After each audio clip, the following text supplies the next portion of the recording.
திருவசன பகுதியை நம்ம எல்லோரும் எடுத்துக்கொள்வோமா? ஏசாயா தீர்க்கதரிசனத்தின் புஸ்தகம் 11ஆம் அதிகாரம் 1ஆம் வசனத்தை எல்லாரும் சேர்ந்து வாசிப்போமா? ஏசாயா 11:1. ஈசா என்னும் அடிமரத்திலிருந்து ஒரு துளிர் தோன்றி அவன் வேர்களிலிருந்து ஒரு கிளை எலும்பி செழிக்கும். ஈசாய் என்றால் யார்? தாவீது அரசனுடைய தகப்பனார் என்பதை நாம் திருமறையிலே அறிந்திருக்கிறோம். 1 சாமுவேலின் புஸ்தகத்தில் நீங்கள் பார்ப்பீர்களானால் 16ஆம் அதிகாரத்தில் உள்ளதான சம்பவத்தை நாம் நன்றாக அறிந்ததான ஒரு சம்பவம் தான். அதாவது சவுல் தேவனுடைய விதியை மீறின பொழுது தேவனாகிய கர்த்தரே கூறுகிறார், நீ பெத்லெகேமுக்கு போ, அங்கே ஈசாய் வீட்டில் இருக்கின்றதான அவருடைய குமாரர்களில் ஒருவனை தெரிந்து கொள். 16ஆம் அதிகாரத்தில் முதல் 4 வசனங்களை நீங்கள் வேதத்தில் வாசித்து பார்ப்பீர்களானால் அங்கே என்ன இருக்குது? அவன் சாமுவேல் தீர்க்கதரிசி வீட்டுக்கு வராரு. அவர் நினைக்கிறாரு மூத்தவனை தான் கர்த்தர் தெரிந்து கொண்டிருப்பார் என்று சொல்லி. ஆக மூத்தவனை அவர் அபிஷேகம் செய்யலாம் என்று எண்ணுகின்ற பொழுது ஆண்டவர் சொல்ல விடுகிறார், இவன் அல்ல. 2வது நபர் வருகிறார், 3வது நபர் வருகிறார். இப்படியே நாம் திருமறையை பார்க்கும் பொழுது எல்லா பிள்ளைகளும் வந்துட்டாங்க. 7 பேரும் வந்தாச்சு, ஒருத்தர் இல்லையா? ஆண்டவர் சொல்லுகிறார், எல்லாருக்கும் கடைசி ஒருவன் ஈசாய் சொல்லுகிறார், ஆடு மேய்ச்சிட்டு இருக்கிறான். அப்போ அவனை கூட்டிட்டு வர்ற வரைக்கும் நான் என்ன செய்ய மாட்டேன், பந்து இருக்க மாட்டேன் என்று சொல்லி கூறுகின்றார். எனவே அவன் வருகின்றார். ஆண்டவர் சொல்லுகிறார், இவன் தான் என்று சொன்ன பொழுது 11 முதல் 13 வரைக்கும் நீங்கள் பார்ப்பீர்களானால் அந்த இடத்துல எல்லா அவருடைய சகோதரர்களுக்கு முன்பதாக தாவீது அபிஷேகம் செய்யப்படுகின்றார் ராஜாவாக என்பதை நீங்கள் திருமறையிலே வாசிக்கலாம். சமஸ்த இஸ்ரவேலுக்கும் ராஜாவாக தேவனாகிய கர்த்தர் தாவீதை தெரிந்து கொண்டிருந்தார் என்பதை நாம் திருமறையிலிருந்து வாசிக்கிறோம். அந்த தாவீதுடைய அரசு தன்மை, அவருடைய ஆளுகையின் தன்மை மிக சிறந்த ஒன்று. இன்றைக்கு வரைக்கும் தாவீதனுடைய ஆளுகையின் காரியங்கள் மிக சிறப்பாக இஸ்ரவேலிலே சொல்லப்படுகின்றதான ஒன்று. அவருடைய கொடியை குறித்து நீங்கள் பார்க்கும் பொழுது தாவீதனுடைய கொடியைத்தான் இன்று வரைக்கும் அவர்கள் வைத்திருக்கின்றதான காரியங்கள். ஆக இந்த தாவீது தேவனுக்கு உத்தமமான இருதயத்தோடு கூட அவர் ஆட்சி செய்தபடியினால் கர்த்தர் அந்த ஆளுகையை ஆசீர்வதித்தார். ஆனால் நாம் வேதத்தை வாசித்து பார்க்கும் பொழுது ஜனங்கள் சோரம் போனார்கள், அவர்களுடைய வாழ்க்கையிலே அவர்கள் தேவனை விட்டு விலகி போனார்கள் என்று நாம் பார்க்கும் பொழுது தேவன் செய்த காரியம், ராஜ்யத்தை 2ஆக பிரித்து போடுகின்றார். அவர் ராஜ்யத்தை உடைக்கின்றார். அவருடைய தேசம்தான், அவருடைய ஜனங்கள் தான். ஆனால் ராஜ்யத்தை 2ஆக பிரித்து 10 கோத்திரத்தை அவர் வட தேசத்திற்கும் 2 கோத்திரத்தை மாத்திரம் அவர் தென் தேசத்திற்குமாக கொடுக்கின்றதை நீங்கள் திருமறையிலே வாசிக்கலாம். இப்படிப்பட்ட சூழ்நிலைகளிலே இந்த நிலைமையிலேயும் ஜனங்கள் தேவனை விட்டு விலகி சென்றபடியினால் அவர் வட தேசத்தை அசீரியர்களுடைய கைகளில் ஒப்பு கொடுக்கின்றார். தென் தேசத்தை எங்க யார் கையில் ஒப்பு கொடுக்கிறாரு? மொழிப்பாதான் இருக்கிறீங்களா? சரியா 11:15 பிரசங்கம் நிறைவு பெற்றுவிடும். சரியா? ஆமாம். அதனால் உங்கள் இருதயம் கலங்காதிருப்பதாக ரொம்ப நேரம் எடுத்துருவாங்களோன்னு நினைக்க வேண்டாம். 11:30 நீங்கள் வீட்டுக்கு போயிடலாம். சரி, சொல்லுங்கள். 2வது தேசம் என்னது?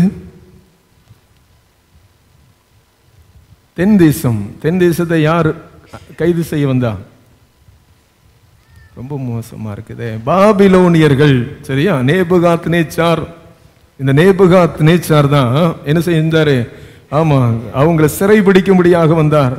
கர்த்தர் அவருடைய கைகளில் ஒப்பு கொடுத்தார் என்பதை நீங்க திருமறையிலே வாசிக்கலாம். இப்படிப்பட்ட சூழ்நிலைகளிலே முழு இஸ்ரவேல் தேசமும் வெட்டப்பட்டாயிற்று. முழு இஸ்ரவேல் தேசத்தின் சூழ்நிலைகளிலே அவருடைய வாழ்க்கையில இனி எதிர்காலம் என்று ஒன்று உண்டு என்றதான நிலை இனிமே இல்லாமல் போய்விட்டது. வாழ்க்கையின் சூழ்நிலைகள் முழுவதுமாக கேள்விக்குறியான நிலைமையை போல மாற்றப்பட்டதான அந்த சமயத்தில் ஜனங்கள் சொல்கின்றதான நிலை என்ன? தேவன் எங்களை கைவிட்டார், தேவன் எங்களை அந்நிய தேசத்தின் ஜனங்களுடைய கைகளில் ஒப்பு கொடுத்து விட்டார், தேவனுடைய பாதுகாப்பு எங்களுடைய வாழ்க்கையிலே இல்லாமல் போய்விட்டது, ஏன் தேவன் எங்களை மறந்தார்? இன்றைக்கும் நம்முடைய வாழ்க்கையில் அதை தானே கேட்டுக்கொண்டிருக்கிறோம் இல்லையா? நம்ம செய்கிறதான காரியத்தை எல்லாம் நம்ம ஒத்துக்கிட மாட்டோம். ஆனா கடவுள் நம்முடைய வாழ்க்கையில அவர் செய்கின்றதான காரியங்களை மட்டும் பார்த்து தேவன் எங்களை கைவிட்டு விட்டார் என்றதான ஒரு நிலைமையில் இருக்கின்ற பொழுது அவருடைய வாழ்க்கையிலே அவர்கள் தேவ சமூகத்திலே திரும்புவதற்கு மனமற்றவர்களாக காணப்பட்டதான அந்த நிலைமையில் தான் ஏசாயா தீர்க்கதரிசியை கொண்டு கர்த்தர் தெளிவாக ஒரு தீர்க்க தரிசனத்தின் காரியத்தை சொல்கிறது. தான் நாம் திருமறையை வாசித்தோம். என்ன சொல்லுகின்றார்? ஈசா என்னும் அடிமரத்தில் இருந்து டோட்டல் கொலாப்ஸ், முற்றிலுமாக எல்லா விதமான சூழ்நிலைகளும் அடைபட்டு போனதான நிலைமை. வாழ்க்கையிலே மரமானது இஸ்ரவேல் என்றதான மரம் வெட்டப்பட்ட ஆயிற்று என்றதான நிலை. ஆனால் இப்படிப்பட்ட நிலையிலே தேவன் சொல்கிறார், அடிமரத்தில் இருந்து ஒரு துளிர் தோன்றி அவன் வேறுகளிலிருந்து ஒரு கிளை எலும்பி செழிக்கும். அல்லேலூயா. துளிர் என்றாலும் கிளை என்றாலும் ஒரே அர்த்தம்தான். அது என்ன அர்த்தம்? கிறிஸ்து என்றுதான் அர்த்தம். ரெண்டுமே யாரதான் குறிக்கிறது சொல்லுங்க? துளிரும் கிறிஸ்துவதான் குறிக்கிறது, கிளையும் கிறிஸ்துவதான் குறிக்கிறது, வேறு ஒன்றும் அல்ல. இங்க ஆண்டவர் சொல்றாரு, உன் வாழ்க்கை இதோடு கூட முடிந்து விட்டது என்பது ஆக நீ நினைத்துக் கொண்டிருக்கிறாயா? இல்லை, இதுதான் உன்னுடைய வாழ்க்கையினுடைய ஒரு திருப்பு முனையாக ஆண்டவராகிய கர்த்தர் என்ன செய்கிறார்? நம்ம ஏற்படுத்தி விடுகிறார் என்பதைத்தான் நாம் இந்த பகுதியிலிருந்து வாசிக்கிறோம். ஈசா என்னும் அடிமரத்தின் என்றதான வார்த்தையை நாம் வேதத்தில் வாசித்து பார்க்கும் பொழுது யூத தேசம் என்றதான வார்த்தையை தான் நம்முடைய திருமறை சொல்லுகிறது. அந்த யூத தேசத்திலிருந்து தான் கிறிஸ்து என்றதான மேசியா என்ன செய்கிறார்? தோன்றுவார், அவர்களை சந்திப்பார் என்பதை நாம் திருமறை வாசிக்கிறோம். எந்த ஜனங்களுடைய வாழ்க்கையிலே நம்பிக்கை இழந்து போனவர்களாக இருந்தார்களோ அவர்களுடைய வாழ்க்கையிலே நம்பிக்கையின் நட்சத்திரமாக கிறிஸ்து இயேசுவானவர் அவருடைய வாழ்க்கையிலே உதிக்கின்றார். இதுதான் கிறிஸ்துமஸ் பண்டிகை இல்லையா? வேற ஒன்றும் அல்ல. இயேசு வாழ்க்கையிலே நம்பிக்கையின் தேவனாக கடந்து வந்ததுதான் கிறிஸ்து பிறப்பினுடைய பண்டிகையாக நாம் ஆசரிக்கிறோம். அதைத்தான் பல விதங்களிலே ஜனங்கள் கொண்டாடி கொண்டிருக்கின்றார்கள். அப்படி போனால் நம்ம வேதத்தில் என்ன பார்க்க முடிகிறது? எல்லாம் முடிந்து விட்டது. ஒரு ஆலயத்தின் சூழ்நிலைகளை கூட ஒரு சிலர் வந்திருக்கலாம், என் வாழ்க்கையில எல்லாம் முடிச்சுட்டியா, என் மரமானது ஒரு முற்றிலுமாக பட்டு போனதான மரத்தை போல காணப்பட்டு விட்டது, என்னுடைய வாழ்க்கையின் சூழ்நிலைகளில் அடுத்ததாக என்னுடைய பிள்ளைகளை குறித்து நான் கதறி கொண்டிருக்கிறேன், என் பிள்ளைகளுடைய வாழ்க்கையினுடைய நிலை என்ன என்று சொல்லி புரியாமல் நான் காணப்பட்டு கொண்டிருக்கிறேன். ஆனால் வேதம் சொல்லுகிறது, இல்லை, ஒரு துளிர் என்ன செய்யும்? தோன்றும். ஒரு புதிதான ஒரு நிலையை தேவன் ஒருவேளை செயல்படுவார் என்பதைத்தான் நாம் வேதத்தில் வாசிக்கிறோம். பேதுரு சொல்றாரு, ஆண்டவரே இந்த மரத்தை பார்த்தீரா? இந்த மரம் பட்டு போயிற்று. பட்டு போனதான மரத்தை தேவன் மீண்டுமாக துளிர்க்க செய்தார் என்றால் உங்களுடைய வாழ்க்கையிலும் என்ன செய்வார்? அப்படியே செய்வார். அதனால்தான் நம்ம திருமறை வாசித்து பார்க்கின்றதான காரியம். அவர் ஏசாயா தீர்க்கதரிசன புத்தகம் அதே 11ஆம் அதிகாரத்தில் 10ஆம் வசனத்தை நீங்க வாசிங்கன்னா, அக்காலத்திலே ஜனங்களுக்கு கொடியாக நிற்கும் ஈசாயின் வேருக்காக ஜாதிகள் விசாரித்து கேட்பார்கள், அவருடைய தாபரஸ்தலம் மகிமையாக இருக்கும் என்று நாம் வேதத்தில் வாசிக்கிறோம். தேவனால் முன் குறிக்கப்பட்டதான காரியத்தை நாம் ஏசாயா மூலமாக அறிந்து கொள்ள முடிகின்றது. ரோமாபுரிக்கு பவுலடியார் எழுதுகின்ற பொழுது சொல்லுகின்றார், ரோமாபுரிக்கு பவுல் சொல்றார் பாருங்க, ரோமர் 15ஆம் அதிகாரம் 12ஆம் வசனத்தை நாம் வாசித்து பார்க்கின்ற பொழுது, மேலும் ஈசாயின் வேரும் புறஜாதியரை ஆளும்படிக்கு எழும்புகிறவருமாகிய ஒருவர் தோன்றுவார், அவரிடத்தில் புறஜாதியார் நம்பிக்கை வைப்பார்கள் என்று ஏசாயா சொல்லியிருக்கிறான். யார் மேல நம்பிக்கை வைப்பா? அதே ஈசாயின் வேராக இருக்கின்ற அதே ஒருவேளை தேவனாக இருக்கின்றதான இவர் மேல் நீங்களும் நானும் நம்பிக்கை வைத்து, ஒருவேளை யூதர்களுக்காக மாத்திரம் தேவன் தோன்றவில்லை, எல்லா ஜாதி ஜனங்களுக்காகவும் ஆண்டவர் வந்தார் என்றதான தீர்க்க தரிசனம் நிறைவேறத்தக்கதாகவே இவைகள் காணப்படுகிறது என்பதை நாம் வேதத்தில் வாசிக்கிறோம். வெளிப்படுத்தல் 5ஆம் அதிகாரம் 5ஆம் வசனத்தை நாம் வாசித்து பார்க்கும் பொழுது வேதம் சொல்லுகிறது, அப்பொழுது மூப்பர்களில் ஒருவன் என்னை நோக்கி சொல்லுகிறான், நீ அழ வேண்டாம், இதோ யூத கோத்திரத்து சிங்கமும் தாவீதின் வேருமானவர். யாரு? தாவீதின் வேர் யாரதான் குறிக்கிறது? கிறிஸ்துவ குறிக்கிறது. அதான் சொல்றாரு, தாவீதின் வேறுமானவர் புஸ்தகத்தை திறக்கவும் அதன் 7 முத்திரைகளை உடைக்கவும் ஜெயம் கொண்டிருக்கின்றார் என்று நாம் திருமறையிலே வாசிக்கிறோம். இந்த யூத கோத்திரத்து சிங்கம், இந்த விதை ஒருவேளை அழிந்து போனது அல்ல, இது விதைக்கின்றதான விதையானது எலும்பி செழித்ததாக இன்றைக்கும் ஒரு பெரிய ஒரு மரமாக இன்றைக்கும் கூட காணப்படுகிறது. அல்லேலூயா. ஏசாயா தீர்க்க தரிசனத்தின் புஸ்தகத்தை நாம் வாசித்து பார்க்கும் பொழுது ஏசாயா 37 அதிகாரம், ஏசாயா தீர்க்க தரிசனத்தின் புஸ்தகம் 37 அதிகாரம் 31 வசனம் சொல்கிறது.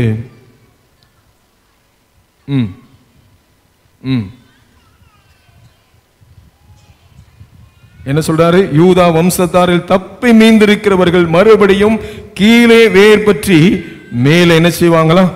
கனி கொடுப்பார்கள் என்று நம்ம வேதத்தில் வாசிக்கிறோம். தேவன் ஒரு காரியத்தை செய்ய விரும்புகின்றார். அது மனுஷனுடைய பார்வையின் காரியத்திற்கு அற்பமான காரியமாக தோன்றிற்று. ஆனால் தேவன் அதை ஆச்சரியமான காரியமாக முடிய செய்தார். வாழ்க்கையின் அனுபவத்துல எல்லாம் முடிந்ததென்றான நிலைமையோடு கூட ஒருவேளை வந்திருக்கலாம்.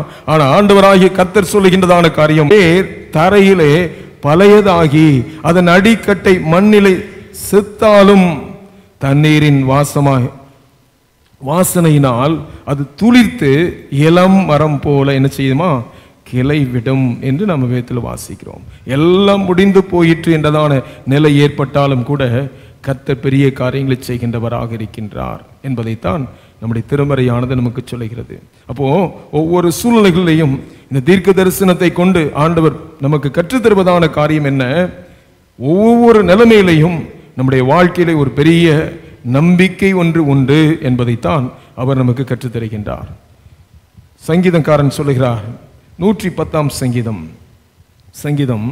110 முதலாம் வசனம் சொல்கிறது பாருங்கள். கர்த்தரின் ஆண்டவரை நோக்கி,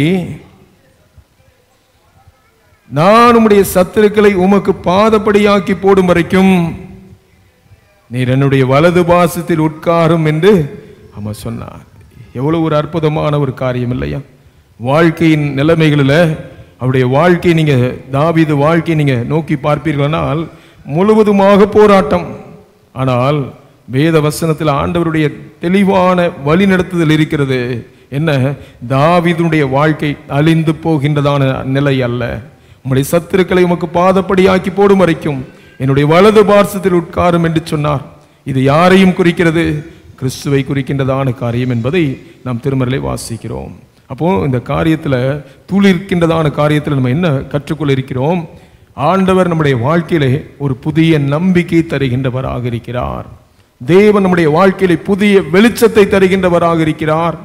தேவனாகிய கர்த்தர் நம்முடைய வாழ்க்கையிலே அவர் புதிதான ரட்சிப்பை தருகின்றதான தேவனாக இருக்கின்றார் என்பதைத்தான் இந்த நாளில் நாம் கற்றுக்கொள்ளும்படியாக இருக்கிறோம். முதலாவதாக நாம் சிந்திக்கின்றதான காரியம் என்ன? ஒரு புதிய துளிர் துளித்ததால் ஒரு புதிய நம்பிக்கை உண்டாயிற்று. அல்லேலூயா. வாழ்க்கையின் சூழ்நிலைகளில் ஏற்கனவே சொன்னேன், முடிந்ததான நிலைமையின் நிலை. அதைத்தான் சங்கீதக்காரன் எழுதுகின்ற பொழுது சொல்றார் பாருங்க. சங்கீதங்களின் புஸ்தகம் 71 சங்கீதம் 5 மற்றும் 6 வசனம் சொல்கிறது, கர்த்தராகிய ஆண்டவரே, நீரே என் நோக்கமும் என் சிறு வயது தொடங்கி என் நம்பிக்கையுமாயிருக்கிறீர். நான் கற்பத்தில் உட்பவித்தது முதல் உம்மால் ஆதரிக்கப்பட்டேன். என் தாயின் வயிற்றிலிருந்து என்னை எடுத்தவர் நீரே. உம்மையே நான் எப்பொழுதும் என்ன செய்வேன்? துதிப்பேன். ஆண்டவரே, நம்முடைய ஆண்டவராகிய கர்த்தர் ஒவ்வொரு சூழ்நிலைகளையும் நம்ம சிந்தித்து பார்க்கும் பொழுது, நம்மை நடத்தி வந்ததான பாதைகளை நாம் எண்ணி பார்க்கிற பொழுது, அவர் எவ்வளவு ஒருவேளை அதிசயமாக நம்முடைய வாழ்க்கையில் செயல்பட்டிருக்கிறார் என்பதைத்தான் உங்களால் காண முடியும். வேதம் சொல்கிறது, நீரே என் நோக்கமும் என் சிறு வயது தொடங்கி என் நம்பிக்கையுமாக இருக்கிறீர். நீங்க சற்று தாவீதுடைய வாழ்க்கையை நீங்க பார்த்தீங்கன்னா, அவன் ரொம்ப ஒரு மகிழ்ச்சியான அல்லது சந்தோஷமாக எல்லா சூழ்நிலைகளையும் ஒரு நல்ல சாஃப்டான ஒரு நிலைமையோடு கூட செல்வதாக இல்லை. நீங்கள் சில கடலை பார்க்கலாம். கடலில் நீங்கள் பார்க்கும் பொழுது சில கடல், இப்போ தூத்துக்குடியிலன்னா நீங்கள் கடலை பார்த்தீங்கன்னா என்ன பார்க்க முடியாது, மலையே பார்க்க முடியாது, ரொம்ப அப்படியே காமாக இருந்துகிட்ருக்கும். ஆனால் அதே சமயத்தில் இங்கே திருச்செந்தூர் பகுதி பக்கமாக நீங்கள் பார்ப்பீங்கன்னா மணப்பாடு கடல்லாம் இருக்குது. மணப்பாடுலேயுமே 2 கடல் உண்டு. ஒன்று அமைதலாக இருக்கும், பெண் கடல் என்று சொல்லுவாங்க. ஒன்று எப்படி இருக்கும், இறைச்சலிட்டு கொண்டிருக்கின்றதாக இருக்கும், அது ஆண் கடல் என்று சொல்லுவாங்க. ஏன் சொல்கிறேன், இப்படிப்பட்ட பலவிதமான சூழ்நிலையில் ஒருவேளை அமைதலாக மாத்திரம் தாவீதினுடைய வாழ்க்கை கடந்து செல்லவில்லை, முழுவதும் எதிர்நீச்சல். இந்த எதிர்நீச்சல் போட்டுதான் மனிதனுடைய வாழ்க்கையின் சூழ்நிலையின் நிலைமைகளிலே அவன் கடந்து சென்று கொண்டே இருக்கின்றதான ஒரு சூழ்நிலை. இப்படி எதிர்நீச்சல் போட்டுக் கொண்டிருக்கின்றதான இந்த தாவீதுடைய வாழ்க்கையை நீங்கள் வேதத்தில் வாசித்து பார்க்கும் பொழுது அவருடைய ஒரு நம்பிக்கையின் வார்த்தை சொல்றாரு, தேவன் என் கூட இருக்கிறார். அல்லேலூயா. அவர் சொல்றாரு, நான் மரண இருளின் பள்ளத்தாக்கில் நான் நடந்தாலும், மரண இருளின் பள்ளத்தாக்குன்னா என்னது, இது போனாதான் ஏன் தெரியும், வாழ்க்கையின் சூழ்நிலைகளை அனுபவித்தாதான் தெரியும். அவர் சொல்றாரு, நான் மரண இருளின் பள்ளத்தாக்கில் நடந்தாலும் பொல்லாப்புக்கு பயப்படேன். ஏன் பொல்லாப்புக்கு நான் பயப்பட மாட்டேன்? என் வாழ்க்கையில என்னுடைய எதிரிகள் என்னை சூழ்ந்து கொள்ளலாம், என்னுடைய வாழ்க்கையில என்னுடைய மாமனார் எனக்கு எதிரடையாக வரலாம், என்னுடைய வாழ்க்கையில நான் யாரெல்லாம் நம்பி இருந்தேனோ அவனெல்லாம் தன்னுடைய குதிங்காலை என் மேல தூக்கி இருக்கலாம். ஆனால் ஒரு நம்பிக்கை என்னுடைய வாழ்க்கையில உண்டு, தேவரீர் என்னோடு கூட இருக்கிறீர், உமது கோலும் உமது தடியும் என்ன செய்யும், என்ன தேற்றும். அந்த விசுவாசம் உங்க வாழ்க்கையில அவசியம். ஒவ்வொரு நிலைமையிலையும் ஆண்டவர் நமக்கு கற்றுத் தருவதான காரியம் எல்லாம் முடிந்து விட்டது என்பதல்ல, ஒரு துளிர் தோன்றத்தக்கதான கிருபைகளை ஆண்டவர் கிருபை செய்கின்றார். அதனாலதான் இந்த 71ஆம் சங்கீதத்தை நீங்க வீட்டில் போய் என்ன செய்யுங்க, திரும்ப திரும்ப வாசி பாருங்க. அதுல அவர் சொல்கின்றதான ஒவ்வொரு காரியங்களும் அவருடைய வாழ்க்கையின் அனுபவத்துல அவர் எப்படிப்பட்ட நிலைமையில் கடந்து வந்தார், அவர் தேவனை துதிக்கின்றதான நிலைமையை நீங்கள் திருமறையை பார்க்கலாம். வாழ்க்கையில் அவருடைய நம்பிக்கையாக அவருடைய தகப்பனார் அவர் நம்பல, அவர் நம்பிக்கையாக அவருடைய சொந்த சகோதரர்களை நம்பல, அவர் வாழ்க்கையின் நம்பிக்கையாக தேவனாகிய கர்த்தர் மீதே அவர் நம்பிக்கை வைத்து சொல்றாரு, நீரே என் நம்பிக்கை. ஒவ்வொரு நாளையும் சொல்வீங்களா, யார்தான் நம்முடைய நம்பிக்கை? கர்த்தரே.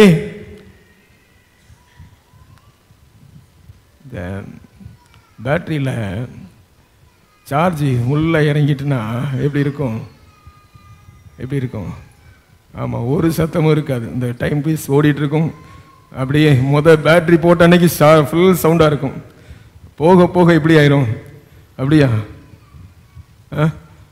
வெளிப்பாக தானே இருக்கிறீங்க, வெளிப்பாக இருக்கீங்களா இல்லையா? போதும்னா பிரசங்கத்தை என்ன செஞ்சிருவோம், முடிச்சிருவோம். அப்படிதானா? கவனிக்கிறீங்களா? தேவனே நம்முடைய நம்பிக்கையாக இருக்கிறார். அவருடைய கரத்திற்குள்ளாக உங்களுடைய வாழ்க்கையை நீங்க ஒப்பு கொடுக்கின்ற பொழுது ஒருவேளை துளித்து போனதான ஒரு நிலைமை காணப்படுமா என்றதான கேள்வியின் மத்தியில ஜனங்கள் எல்லோரும் உங்களை சுற்றிலும் இருக்கின்ற பொழுது உங்க வாழ்க்கையை துளிர்க்க செய்து உங்க வாழ்க்கையில ஜீவனை அருளி செய்து அவருடைய நாமத்தை அவர் என்ன செய்கிறார், மகிமைப்படுத்துகிறார். இந்த 71ஆம் சங்கீதத்துல 6ஆம் வசனத்தை நம்ம வாசிப்போமா? அவர் சொன்னார் பாருங்க, நான் கற்பத்தில் உட்பவித்தது முதல் உம்மால் நான் ஆதரிக்கப்பட்டேன். என்னுடைய வாழ்க்கையின் சூழ்நிலைகளில் ஒரு பலவிதமான வேதனைகள், பலவிதமான தவிப்பின் சூழ்நிலைகள் உண்டு. ஆனா உம்முடைய நான் எல்லா நிலைமைகளையும் என்னுடைய வாழ்க்கையில நான் பிறந்ததான நாள் முதல் உங்களால தான் ஆண்டவரை நான் ஆதரிக்கப்படுகிறேன். அவர் சொன்னு சொல்றாரு, என் தாயின் வயிற்றில் இருந்து என்னை எடுத்தவர் யார் தான்? நீர்தான் ஐயா. என்னுடைய வாழ்க்கையில என்னை எத்தனையோ பேர் கொலை செய்யணும்னு வராங்க, ஆனா ஒவ்வொரு நிலைமையிலையும் என்னுடைய வாழ்க்கையை நீர் தாமை தாங்கி நடத்துகின்றவராக இருக்கின்றவரான தேவன். என்னுடைய வாழ்க்கை ஒன்றும் முடிந்து போகல, தேவரீர் என் கூட நீர் இருக்கிறனால ஒரு துளிர் என்னுடைய வாழ்க்கையில தோன்றும் என்பதை உறுதியாக சொல்லுகின்றார். 71ஆம் சங்கீதத்துல நம்ம இன்னும் 20ஆம் வசனத்தை வாசிக்கிறீங்களா?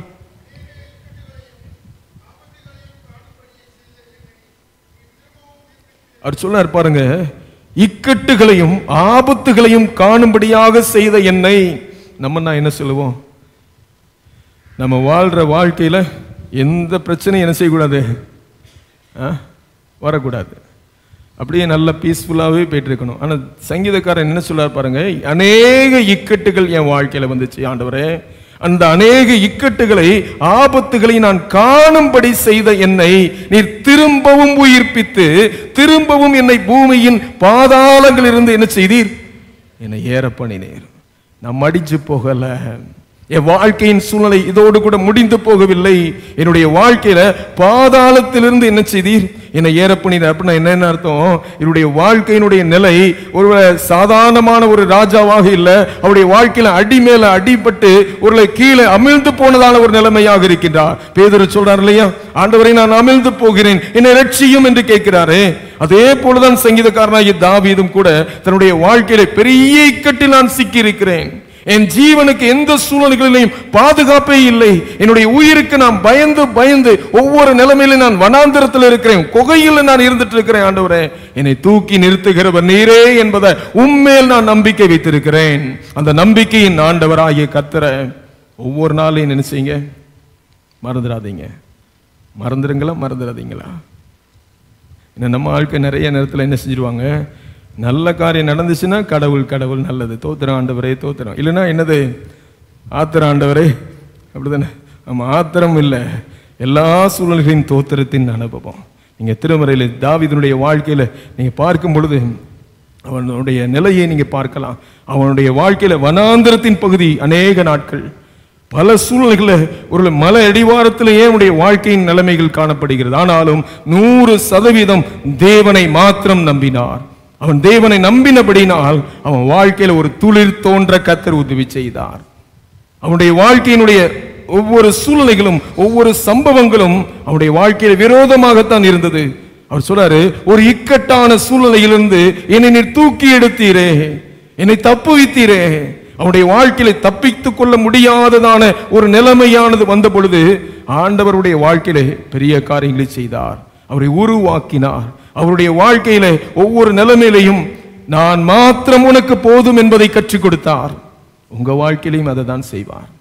உங்களுடைய வனாந்தரத்தின் பாதை, உங்களுடைய துன்பத்தின் பாதையில உங்களை உருவாக்கி நானே தேவன் என்பதை நீங்க ஒவ்வொரு நிலைமையிலையும் கர்த்தரை நீங்க நம்பத்தக்கதாக அவர் செயல்படுவார். அப்போதான் 100% நம்புகின்றதான அனுபவமாக இருக்கும். இந்த வேதத்தை நம்ம வாசித்து பார்க்கும் பொழுது இந்த தாவீதுடைய வாழ்க்கையில் நீங்க பார்த்தீங்கன்னா அவர் சொல்றாரு, நான் நம்பின நம்பிக்கை எல்லாம் அற்று போயிற்று. அப்சலோம் இருக்கிறாரு, அவருடைய சொந்த மகன். அவன் ஒரு நாள் எழும்பி இருந்துகிட்டு என்ன சொல்றாரு, நான் ராஜாவாக போறேன், எங்க அப்பா தான் எனக்கு எப்படி இருக்கிறாரு, தடையா இருக்கிறாரு, அவர் என்ன செஞ்சிடலாம், போட்டு தள்ளிடலாம், நல்ல மகன் இல்லையா? ஆனா இவருடைய வாழ்க்கையின் அனுபவத்தில் கர்த்தர் செயல்படுகின்றார். இவருடைய வனாந்திரத்தின் பாதையை மாற்றி அமைத்தார். இவருடைய நம்பிக்கையின் நிமித்தமாக 40 ஆண்டுகள், அதுதான் நம்ம லூக்கா சுவிசேஷத்துல வாசித்தோம் இல்லையா? சாதாரணமான நிலைமையில் இருந்ததான ஒரு மனுஷனை கர்த்தர் அரையணையில கொண்டு போய் வைக்க முடியுமானால், உங்களுடைய வாழ்க்கையின் அனுபவத்தில் நீங்க 100% கர்த்தரை நீங்கள் நம்புகிற பொழுது அவர் உங்களுடைய வாழ்க்கையில பெரிய காரியங்களை செய்கின்றதான தேவனாக இருக்கிறார். எல்லாம் முடிந்து போயிற்று என்பது அல்ல. ஆண்டவர் சொல்கிறார், ஒரு சிறு துளிர் தோன்றும், ஒரு சிறு துளிர் உங்க வாழ்க்கையில தோன்ற கடவுள் உதவி செய்வார். 37ஆம் சங்கீதம் 5ஆம் வசனத்தை நாம் வாசிப்போமா? உன் நீதியை 37 5ஆம் வசனம் சொல்லுது, உன் வழியை கர்த்தருக்கு ஒப்புவித்து அவர் மேல் நம்பிக்கையாயிரு, அவரே காரியத்தை என்ன செய்வார், வாய்க்க பண்ணுவார் என்பதைத்தான் நாம் வேதத்தில் வாசிக்கிறோம். நம்முடைய வாழ்க்கையின் சூழ்நிலைகளை ஒவ்வொரு காரியத்தையும் நினைச்சு கலங்காதீங்க, டென்ஷன் ஆகாதீங்க. ஒவ்வொரு காரியத்தையும் தேவ சமூகத்தில் ஒப்பு கொடுங்க. உங்க வாழ்க்கையின் காரியங்கள் என்னவாக இருந்தாலும் அதை கர்த்தருடைய சமூகத்தில் நீங்க ஒப்பு கொடுத்து, சில நேரங்களில் பார்த்தீங்கன்னா ஒப்பு கொடுப்பாங்க, ஜோம் பண்ணுவாங்க, ஆனா அதே கவலை. டாக்டர் சொல்லுவாரு, கவலைப்படாதீங்க, இன்னும் இந்த ஒரு மாத்திரையை நான் கூட்ட வேண்டியதா இருக்கும், அதனால என்ன செய்யாதீங்க, ரொம்ப ஸ்ட்ரெஸ் ஆகாதீங்கம்பாங்க. ஆனா தேவனுடைய வார்த்தை நமக்கு தெளிவாக சொல்லுது, உன் வழியை கர்த்தருக்கு ஒப்புவித்து அவர் மேல் எப்படி இருங்க, நம்பிக்கையாயிரு, அவரே, நான் தான் இல்லம்மா, நான் தான் இல்லையா, என் வாழ்க்கையை நான் தான் பார்த்துக் கொள்ள வேண்டும் என்பதல்ல, உங்க வாழ்க்கையை அவரே காரியத்தை வாய்க்க செய்கின்றதான தேவன். அப்படி செய்கிற பொழுது என்ன சொல்றார் பாருங்க, 6ஆம் வசனத்துல, உன் நீதியை வெளிச்சத்தை போலவும் உன் நியாயத்தை பட்ட பகலை போலவும் விளங்க பண்ணுகின்றதான தேவன். அவரை மாத்திரம் நம்புங்கள். அப்படி நம்புகிற பொழுது ஒரு துளிர் உங்க வாழ்க்கையில தோன்ற உதவி செய்வார். கப்பர்நகூமுக்கு ஆண்டவர் போறாரு, பிரசங்கம் பண்ணிட்டு இருக்கிறாரு. ஒரு 4 பேர் ஒரு மனுஷனை சுமந்துட்டு வராங்க. அவங்களுடைய நம்பிக்கை எல்லாம் இந்த இயேசுவானவர் என்ன செய்றாரு, இந்த மனுஷனுக்கு சுகம் கொடுத்துருவாரு. இந்த நம்பிக்கையோட கூட தான் வராங்க. ஈஸியா இருக்கும்னு வந்தாங்க. பார்த்தா கூட்டம், முழு கூட்டம். இப்ப என்ன செய்யன்னு தெரியல. வேதத்தை நம்ம வாசித்து பார்க்கும் பொழுது கஷ்டப்பட்டு அந்த மனுஷனுக்கு எப்படியாவது சுகம் கிடைக்க வேண்டுமே என்று ஒரு நினைச்சு இயேசுவை நம்புறாங்க. அவங்க மேற்கூரையை திறப்பாக மாற்றுறாங்க. அவனை கட்டிலோடு கூட இயேசுவுக்கு முன்பதாக இறக்குறாங்க. நம்ம வேதத்துல வாசிக்கிறோம், என்ன சொல்லப்பட்டிருக்கு தெரியுமா? இயேசு அந்த 4 நபர்களுடைய விசுவாசத்தை கண்டு இந்த மனுஷனை பார்த்து சொல்றாரு, உன் பாவங்கள் உனக்கு மன்னிக்கப்பட்டது, உன் படுக்கை எடுத்துக்கொண்டு நட. வாழ்க்கையின் சூழ்நிலைகள்ல உங்களுடைய 100% சூழ்நிலைகள் எப்படி இருக்கலாம், பல தடைகளாக இருக்கலாம். ஆனா கடவுளுடைய வேதம் நமக்கு கற்றுத் தருவதான காரியம், உங்களுடைய வாழ்க்கையினுடைய நம்பிக்கை தேவனாக இருக்க வேண்டும். 38 வருஷமாக ஒரு மனுஷன் பெதஸ்தா குளம்தான் தஞ்சம் என்று யோவான் 5ஆம் அதிகாரத்தில் இருக்கிறான். இயேசுவே கடந்து போறார். நம்ம வேதத்துல பார்க்கும் பொழுது அவன் வியாதிக்கும் இயேசுவானுடைய வயசுக்கும் நீங்க பாத்தீங்கன்னா, இயேசுவை பார்க்கலும் அவனுடைய வியாதி எப்படிப்பட்டது, நீண்ட நாட்களான வியாதி இல்லையா? அப்படிப்பட்டதான மனுஷன் அவனுடைய வாழ்க்கையில கொஞ்சம் என்னதான் நினைச்சிருப்பான், கொஞ்சம் யோசிச்சு பாருங்களேன். என் வாழ்க்கை இந்த இடத்திலேயே முடிச்சு போக போகிறது. ஒரு நம்ம சொல்றான், அது எந்த அளவில் ஒரு பல ஸ்காலர்ஸ் சொல்லுகிற பொழுது அந்த தேவதூதன் வந்து கலக்குகிறதான காரியம், அவங்களுடைய தியாலஜியில் நீங்க வாசித்து பார்த்தீங்கன்னா உங்களுக்கு விசுவாசமே வந்து கிடையாது. என்ன அவ்வளவாக சொல்லுவாங்க. ஆனா ஒரு காரியம் உண்மை, இவனுடைய வாழ்க்கையின் சூழ்நிலைகள்ல எல்லாம் முடிந்து விட்டதான நிலைமையில தான் அவன் இருக்கின்றதான சமயத்துல இயேசுவே அவனை தேடி வருகின்றார். அவனை பார்த்து சொல்லுகிறார், சொஸ்தமாக வேண்டும் என்று விரும்புகிறாயா? நீ ஏன்பா குளத்துல போய் இறங்கலன்னு கேட்கல, என்ன கேட்கிறாரு? சொஸ்தமாக வேண்டும் என்று விரும்புகிறாயா? நாம் திருமறையை வாசித்து பார்க்கும் பொழுது அவனுடைய வாழ்க்கையில் அவன் சொல்லுகிறான், நாம் ஆண்டவரே, ஆண்டவர் சொல்லாரு, உன் படுக்கையை எடுத்துக்கொண்டு நட. அவனுடைய வாழ்க்கையில அவனுடைய பாவங்கள் ஆண்டவர் மன்னிக்கின்றாரு. ஏசாயா தீர்க்க தரிசனத்தின் புஸ்தகம் 42ஆம் அதிகாரம், ஏசாயா 42 3ஆம் வசனத்தை வாசிப்போமா? அவர் நெறிந்த நாணலை முறியாமலும் மங்கி எறிகிற திரியை அணையாமலும் நியாயத்தை உண்மையாக வெளிப்படுத்துகின்றதான தேவன். அவர் யாரு? அவர் நெறிந்த நாணலை. கொஞ்சம் தான் என் விசுவாசம் இருக்குது, என் வாழ்க்கையின் சூழ்நிலை எல்லா விசுவாசம் போயிட்டு என் வாழ்க்கையில கொஞ்சம் தான் பாத்திரத்துல என்ன இருக்குது, பல காரியங்களும் மக்கள் சொல்லிட்டு இருக்கலாம். ஆனா வேதம் சொல்லுகிறது, அவர் மங்கி எரிகின்றதான திரியை அவர் அணைக்கான்றதான தேவன்.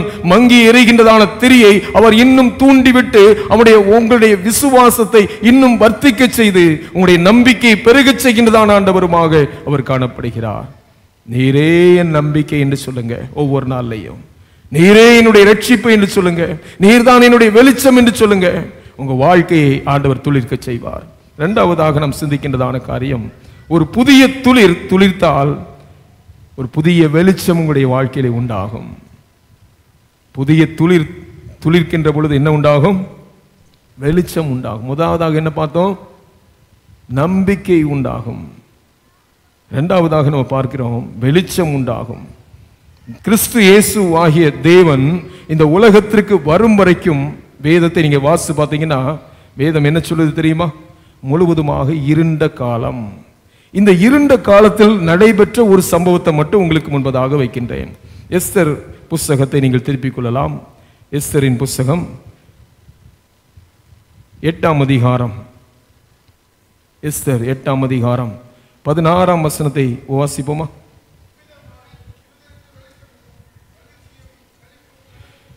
இவ்விதமாய் யூதருக்கு வெளிச்சமும் மகிழ்ச்சியும் களிப்பும் கனமும் உண்டாயிற்று.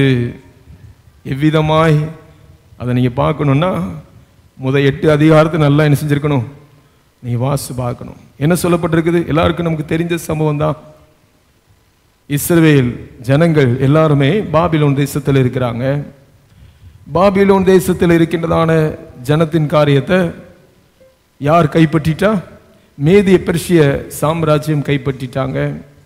இப்படிப்பட்டதான சூழ்நிலைகளில் அந்த தேசத்தின் ராஜாவாக இருந்ததான அகாஸ்வேரு ராஜா, அவர் 127 நாடுகளையும் என்ன செய்கிறாரு? அரசாண்டு கொண்டிருக்கின்றதான ராஜாவாக இருக்கிறார் என்பதெல்லாம் நீங்கள் பார்க்கலாம். அப்படிப்பட்டதான சூழ்நிலைகளில் இந்த யூதர்களுக்கு ஒரு பெரிய ஒரு நெருக்கடி அவருடைய வாழ்க்கையிலே காணப்பட்டது. நம்ம ஏற்கனவே அறிந்ததான காரியம், எப்போ சிறைபிடிச்சு கொண்டு போகப்பட்டாங்களோ அந்த நாட்கள் நம்முடைய வாழ்க்கை ஒரு இருண்ட காலம். இப்போ இருண்ட காலத்துல இன்னும் ஒரு இருண்ட காலம் ஏற்படுகிறது. சொல்லுவாங்க இல்லையா, எரிகிற என்னது என்ன சொல்லுவாங்க, எரிகிற நெருப்புல எண்ணெயை ஊத்துறது மாதிரிதான் இவங்க வாழ்க்கை வேதனையில் இருக்குது. தேவனற்றவர்களாக, தேவன் தந்த தேசம் இல்லாதவர்களாக இருக்கிறாங்க. ஆனா நம்ம திருமறையை வாசித்து பார்க்கும் பொழுது அவங்களுடைய வாழ்க்கை மிகுந்த வேதனையின் அனுபவமாக மாற்றப்படுகிறது. அங்க ஒரு ஆமான் எழும்புகிறாரு. அந்த ஆமான் சொல்றாரு, இந்த யூதர்கள் எல்லாருமே அவர்கள் அழிக்கப்பட வேண்டியவர்கள், ஒரு மொர்தெகாய்க்காக முழு யூத சாம்ராஜ்யத்தையும் அழித்து விட வேண்டும் என்றதான ஒரு காரியம் அந்த ஆமானால் ஒருவரை ஏற்படுத்தப்படுகிறது.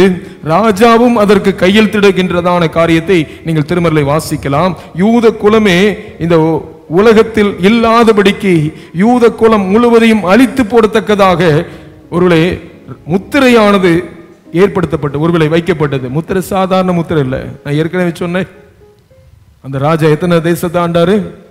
127 தேசத்தையும் ஆண்டதான அந்த நாட்டு ராஜா ஒரு முத்திரை போடுறாரு. அந்த முத்திரைக்கு எதிரான முத்திரை ஒன்றும் இல்லை உலக பிரகாரமாக. ஆனா இவருக்கும் ஒரு பெரிய ராஜா ஒருத்தர் இருக்கிறாரு. யாரு சொல்லுங்க? ஆண்டவராகிய கர்த்தர். நம்ம திருமறை வாசித்து பார்க்கும் பொழுது இந்த ஜனங்கள் எல்லோருமே முழுவதுமாக துக்கித்து புலம்பி கண்ணீரோடு கூட உபவாசத்தோடு கூட அவங்களுடைய வாழ்க்கையின் சூழ்நிலைகள் எல்லாம் முடிந்து விட்டதே, ஒரு நாள் குறிக்கப்பட்ட ஆயிற்றே. ஒருவேளை இந்த மொர்தெகாய்க்கு எந்த விதமான பவரும் கிடையாது, பவர்லெஸ் பர்சன். ஆனா அதே சமயத்துல ஆமானுக்கு என்ன இருக்குது? அதிகாரம் இருக்குது, அவனுக்கு வல்லமை இருக்குது, அவனுக்கு ஒரு பொசிஷன் இருக்குது. இப்படிப்பட்டதான சூழ்நிலை இருக்கின்றதான அந்த ஆமானுக்கு விரோதமாக நம்ம என்ன செய்துவிட முடியும்? அவங்களுக்கு தெரிந்ததான காரியம் எல்லாம் ஒன்றே ஒன்றுதான், கடவுள் மாத்திரம்தான். வேதத்தை நீங்க பார்த்தீங்கன்னா இருண்டு போனதான அவருடைய வாழ்க்கையின் மத்தியில தேவனுடைய செயலாற்றல்களை நீங்கள் காண முடியும். அவருடைய வாழ்க்கையில கர்த்தரே ஒரு வெளிச்சத்தை ஏற்படுத்தினார் என்பதை, அவரே ஒரு புதிய துளிரை துளிர்க்கச் செய்தார் என்பதைத்தான் நாம் திருமறைந்து வாசிக்கிறோம். அல்லேலூயா. ஆதியாகமம் 1 அதிகாரம் 3, 4 வசனத்தை வாசிப்போமா? முதலாக தேவனுடைய அந்த செயலாற்றல்களை நீங்கள் பார்க்கும் பொழுது கடவுள் என்னதான் ஏற்படுத்துறாரு? வெளிச்சத்தை ஏற்படுத்துறாரு. அவர் சொல்றாரு, தேவன் வெளிச்சம் உண்டாக கடவுள் என்றால் வெளிச்சம் உண்டாயிற்று. பின்பு வெளிச்சம் நல்லது என்று தேவன் கண்டார். வெளிச்சத்தையும் இருளையும் தேவன் வெவ்வேறாக பிரித்தார். உங்க வாழ்க்கையில இருளின் சூழ்நிலை என்று சொல்லி ஒருவேளை கலங்குகின்றவர்களாக நீங்கள் இருக்கலாம். ஆனால் தேவனுடைய திருமறை எப்பொழுது தேவன் அசைவு அடைகின்றாரோ உங்க வாழ்க்கையில, அப்பொழுது தேவன் உங்களுடைய வாழ்க்கையில் உள்ளதான இருளின் சூழ்நிலைகளை முழுவதுமாக பிரித்து உங்க வாழ்க்கை வெளிச்சத்தின் அனுபவத்திற்குள்ளாக கொண்டு வருவார் என்பதைத்தான் நம்முடைய திருமறையிலிருந்து நாம் அறிந்து கொள்ள முடிகிறது. ஒரு புதிதான ஒரு அனுபவம், ஒரு புதிதான ஒரு வாழ்க்கையின் சூழ்நிலைகளை தேவன் ஏற்படுத்துகிறார். உங்களை கொண்டு ஒருவரை மற்றவருடைய வாழ்க்கையிலே பிரகாசிக்க செய்கின்றதான தேவன் என்பதைத்தான் நாம் திருமறையிலே பார்க்கிறோம். இங்க எஸ்தர் புத்தகத்தில் என்ன நடந்தது? ஆமான் மொர்தெகாய்க்கு விரோதமாக எழும்பினான் என்று பார்க்கிறோம். வாழ்க்கையின் சூழ்நிலை முழுவதுமாக இருளாக மாற்றப்பட்டு விட்டது. 50 முழ உயரத்திற்கு என்ன ஏற்படுத்தி விட்டது? தூக்கு மரமானது ரெடியா இருக்குது, எல்லாம் ஓகே தான். ஆனா வேத வசனத்தை நீங்க வாசிங்கன்னா ஒரு வார்த்தை ரொம்ப பிடிச்சமான ஒரு வார்த்தை என்ன தெரியுமா? தேவன் என்ன சொல்லப்பட்டிருக்கு தெரியுமா? தேவன் அந்த காரியங்களை தலைகீழாக மாற செய்தார். அல்லேலூயா. மொர்தெகாய்க்கு நான் ஏற்கனவே சொன்னது போல அவனுக்கு எந்த பவரும் கிடையாது. ஆமானுக்கு தான் எல்லா அதிகாரமும் இருக்கிறது. உலக பிரகாரமாக பார்த்தா மொர்தெகாய் இருளான மனுஷன், ஆமான் தான் வெளிச்சமான மனுஷன். ஆனா கடவுள் என்ன செய்றார் தெரியுமா? எல்லாத்தையும் மாற்றி போட்டுறாரு. எந்த மொர்தெகாய் இருளான நிலைமையில் இருந்தானோ அவனுடைய வாழ்க்கையை வெளிச்சத்திற்குள்ளாக கொண்டு வருகின்றார். எந்த ஆமான் ஒருவேளை வெளிச்சத்தை போல காணப்பட்டானோ அவனுடைய வாழ்க்கை முழுவதுமாக இல்லாமல் போகத்தக்கதாக ஆண்டவர் செயல்பட்டார் என்பதைத்தான் நாம் திருமறையை வாசிக்கிறோம். அவர் ஒருவரே தேவன் என்பதை விளங்கச் செய்தார். அல்லேலூயா. அந்த ஆண்டவர் நம்முடைய வாழ்க்கையிலையும் பெரிய காரியங்களை செய்வார். முதலாவதாக என்ன கற்றுக்கொண்டோம்? என்ன பார்த்தோம்? ஒரு புதிய துளிர் தொடுகின்றது, உங்க வாழ்க்கையில புதிய நம்பிக்கை உண்டாகிறது. இரண்டாவதாக பார்த்தோம், ஒரு புதிய துளிர் துளிர்க்கிறது, உங்க வாழ்க்கையில ஒரு புதிய வெளிச்சம் உண்டாகிறது. கடைசியாக நாம் பார்க்கின்ற காரியம், ஒரு புதிய துளிர் துளிர்த்து தான் காரியத்தில் ஒரு புதிய ரட்சிப்பு உண்டாகிறது. ஏசாயா தீர்க்கதரிசினால் உரைக்கப்பட்டதான அந்த அடிமரத்தில் இருந்த துளிர்த்த போது வேதம் சொல்கிறது, மேசியா இந்த உலகத்தில் இரட்சகராக என்ன செய்தார்? பிறந்தார் என்பதைத்தான் நாம் திருமறையிலே வாசிக்கிறோம். ஒரு மனுக்குலத்தினுடைய சகல பாவத்தின் நிலைமைகளையும் மாற்றி அமைத்து மனுக்குலத்தின் ஜனங்களுடைய வாழ்க்கையில மரணத்தின் ஒருவேளை விளிம்பில் இருந்து கொண்டதான ஜனங்களை அவருடைய வெளிச்சத்தின் மூலமாக, அவருடைய மகிமையின் வரவின் மூலமாக ஜனங்களுடைய வாழ்க்கையிலே ரட்சிப்பை இந்த உலகத்திற்கு என்ன செய்தார்? கட்டளையிட்டார் என்பதைத்தான் வேதம் சொல்கிறது. இந்த உலகத்திலே அவர் துளிக்கவில்லை என்றால் இந்த உலகத்திற்கு ரட்சிப்பு என்றே ஒன்றும் இல்லாமல் போயிருக்கும். எபேசியருக்கு எழுதின நிருபத்தை நீங்கள் வாசித்து பார்ப்பீர்களானால் பவுலடியார் சொல்கின்றார், எபேசியர் 2ஆம் அதிகாரம் 1ஆம் வசனம் சொல்கிறது, நம்முடைய வாழ்க்கை எப்படி இருந்ததாம்? அக்கிரமங்களினாலும் பாவங்களினாலும் மரித்தவர்களாயிருந்த நம்மை. எப்படி இருந்தோமா?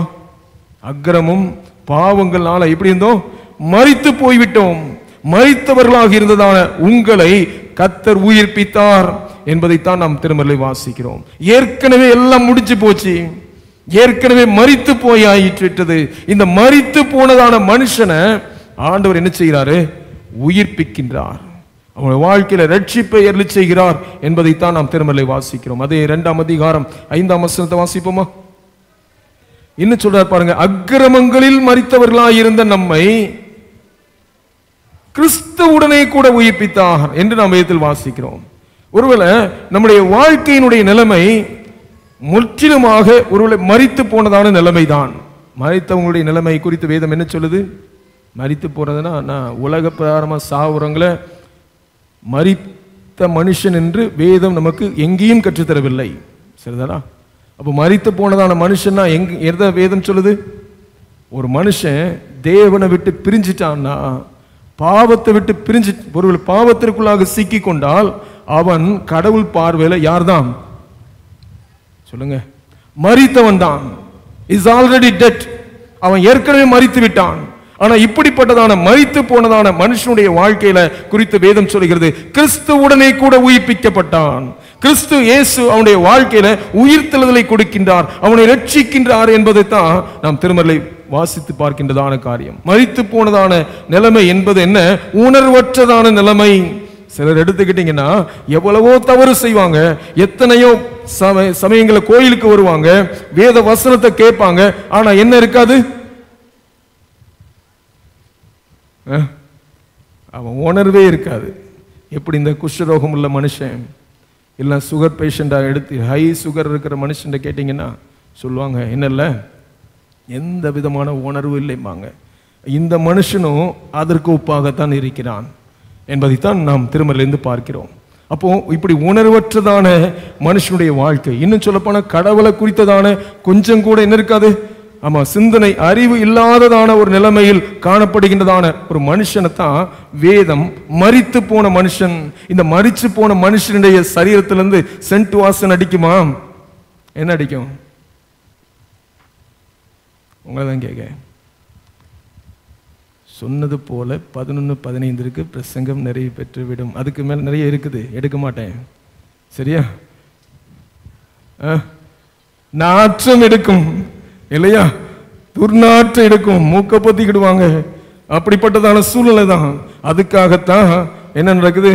ஒரு மனுஷனை ஒரு மறிச்சு போயிட்டாருன்னா பலவிதமான வாசனை காரியங்கள்லாம் செஞ்சு பக்கத்துலலாம் பல வாசனை திரவங்கள்லாம் என்ன செய்வாங்க, பத்தியெல்லாம் கொளுத்தி அவன் செஞ்சு இந்த நாற்றம் தெரியக்கூடாதுன்னு பார்ப்பாங்க. ஆனா இப்படி துர்நாற்றம் எடுத்ததான மனுஷன் தான் மரிச்சு போனவன். ஆனா கடவுளுடைய வார்த்தை என்ன சொல்வது தெரியுமா? இப்படிப்பட்ட துர்நாற்றம் எடுத்த மனுஷனுடைய வாழ்க்கையும் கூட கர்த்தர் உயிர்ப்பிக்கின்றதான தேவனாக இருக்கிறார். ஒரு துளிர் தோன்றும் என்பதைத்தான் நம்முடைய திருமறையானது நமக்கு கற்றுத் தருகிறது. நம்மை கிறிஸ்து ரட்சித்தார், நம்முடைய வாழ்க்கையில் நம்முடைய கிரியைகளை மாற்றினார். நம்முடைய வாழ்க்கையில நாம் தேவனுக்கு சத்துருக்களாக இருந்ததான நம்முடைய வாழ்க்கையில அவருடைய கிருபையை அளவில்லாமல் அருளி செய்தார். இன்றைக்கு நாம் தேவ சமூகத்துல மீட்கப்பட்டிருக்கிறோம், துளிர்விடப்பட்டிருக்கின்றோம். அல்லேலூயா. அப்படியானால் தேவனுடைய கிருபையினாலே, ஒரு ஒப்பற்ற அன்பினாலும் உங்களுடைய என்னுடைய கிரியையினால நான் ரட்சிக்கப்பட முடியாது, நான் தேவ சமூகத்தில் உயிர்ப்பிக்கப்பட முடியாது. முற்றிலுமாக தேவனுடைய சுத்த கிருபையே நம்முடைய வாழ்க்கையிலே அவருடைய அன்புதான் நம்மை ரட்சித்திருக்கிறது என்பதை நாம் திருமறையிலிருந்து அறிந்து கொள்ள முடிகிறது. அப்போ நீங்க திருமறையை பார்ப்பீங்கன்னா முடிவு ஒவ்வொரு சூழ்நிலைகளிலையும் ஒவ்வொரு மனுஷனுடைய வாழ்க்கையிலையும் ஏற்படுகின்றதாக இருக்கிறது. அதுதான் ஆண்டவருடைய வார்த்தை சொல்றது, முடிவு பரியந்தம், until the last, கடைசி வரைக்கும் அவன் நிலைச்சிருப்பான்னா அவன் ரட்சிக்கப்படுவான். ரட்சிக்கப்படுவான் அந்த இடத்துல என்ன அர்த்தம்? மீட்கப்படுவான் அல்லது எடுத்துக் கொள்ளப்படுவான் என்று சொல்லி அர்த்தம்.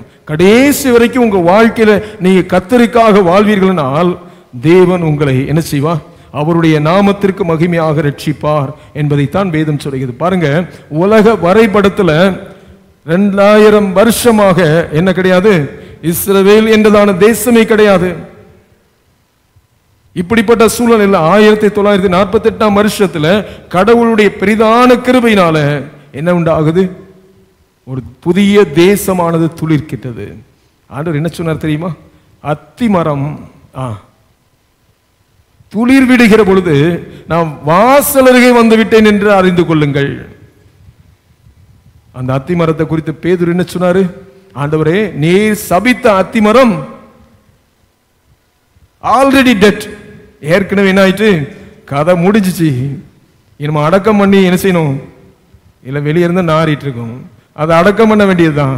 அடக்கம் பண்ணப்படுறதுக்கான ஏதுவாக இருந்ததான ஜனத்தை தேவன் ஒரு மனுஷனுடைய ஒருவேளை வாழ்க்கையில வியக்கத்தக்கதாக, அவருடைய நாமத்தை மகிமைப்படுத்தத்தக்கதாக அதே ஜனத்தை அவர் என்ன செய்றாரு? கோத்திரங்களை அவருக்கு பிரித்தெடுப்பேன் என்று வெளிப்படுத்தல சொல்லி இருக்கிறாரு. அதெல்லாம் நிறைவேறத்தக்கதாக தேவன் என்ன செய்றாரா? வாழ்க்கையில துளிர்க்க செய்தார் என்பதை நாம் வேதத்தில் வாசிக்கிறோம். பிரியமானவர்களே, இந்த நாள் நம்முடைய வாழ்க்கையில நாம் தேவனோடு கூட ஐக்கியப்படுகின்ற ஒரு நாளாக இருக்கட்டும்.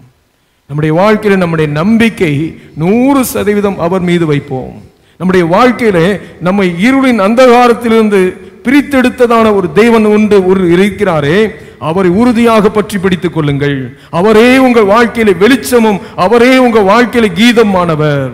அது மாத்திரமல்ல, உங்களையும் என்னையும் ஒரு நாளை ரட்சிக்கும்படியாக வர இருக்கின்றார். நம்முடைய வாழ்க்கையில இந்த உலக வாழ்க்கையினுடைய எல்லா நிலைமைகளிலிருந்தும் நம்மை கொண்டு செல்லும்படியாக, எடுத்துக்கொள்ளும்படியாக வர இருக்கிறார். அந்த நல்ல நாளுக்காக ஒவ்வொரு நாளையும் ஆயத்தப்படுவோம். தெய்வாதி தேவன் தாமே நம்மோடு கூட இருந்து நம்மை பலப்படுத்தி ஆசீர்வதிப்பாராக. ஏசாயா 11ஆம் அதிகாரத்திலே நாம் வாசிக்கின்றதான காரியமானது அதுதான். ஈசா என்னும் அடிமரத்திலிருந்து ஒரு துளிர் தோன்றி அவன் வேறுகளில் இருந்து ஒரு கிளை எலும்பி செழிக்கும். தலைகளை தாழ்த்தி ஜெபிப்போமா? நல்ல பிதாவே, வார்த்தையின் தெய்வம், வாழ்க்கையை மாற்றுகின்றதான தெய்வம், ஒவ்வொரு மனுஷனையும் பிரகாசிக்க செய்கின்றதான தெய்வம் நீர்தான் ஒருவரே. நாங்கள் கல்லையோ மண்ணையோ அல்ல ஆண்டவரே, உயிருள்ள தேவனை, ஜீவனுள்ள தேவனை, ஜீவன் கொடுத்த தேவனை, ஜீவனுக்கு கொண்டு செல்ல இருக்கின்றதான தேவனை நாங்கள் ஆராதிக்க எங்களுக்கு கிருபை தந்திருக்கிறீரே, நன்றி செலுத்துகிறோம். உம்மீது நாங்கள் 100% நாங்கள் நம்பிக்கை வைத்தவர்களாக நாங்கள் ஜீவிக்கின்ற பொழுது உம்முடைய பிள்ளைகளை நீ தாமே பிரகாசிக்க செய்கின்றே, உம்முடைய பிள்ளைகளை நீ ரட்சிக்கின்ற தேவனாக இருக்கிறீரே. அப்படிப்பட்டதான கிருபைகளை இந்த ஆலய ஆராதனை பங்கு பெற்றிருக்கிற ஒவ்வொருடைய வாழ்க்கையிலும் நிறைவேற்றுவீராக. இயேசுவின் மூலம் பிதாவே.